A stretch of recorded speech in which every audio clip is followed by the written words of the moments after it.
Second Book of the Chronicles, chapter 7.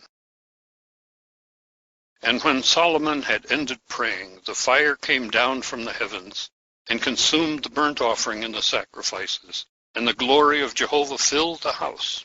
And the priests could not enter into the house of Jehovah, because the glory of Jehovah filled Jehovah's house.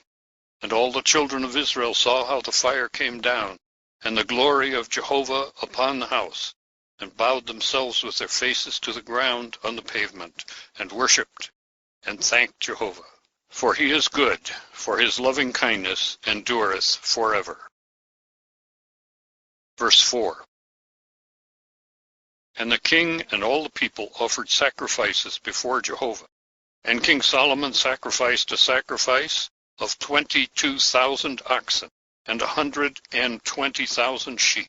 So the king and all the people dedicated the house of God. And the priests stood in their charges, and the Levites with Jehovah's instruments of music, which David the king had made, to praise Jehovah, for his loving kindness endureth forever.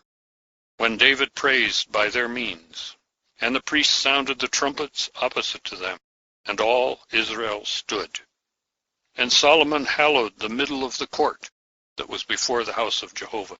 For there he offered the burnt offerings and the fat of the peace offerings, because the brazen altar which Solomon had made was not able to receive the burnt offerings and the oblations and the fat.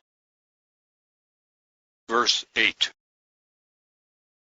And at that time Solomon held the feast 7 days, and all Israel with him, a very great congregation, from the entrance of Hamath unto the torrent of Egypt. And on the 8th day they held a solemn assembly, for they kept the dedication of the altar 7 days, and the feast 7 days.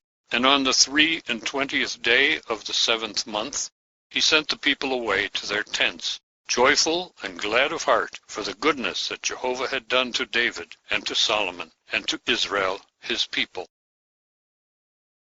Verse 11. And Solomon completed the house of Jehovah, and the king's house, and all that came into Solomon's heart to make in the house of Jehovah, and in his own house he did prosperously.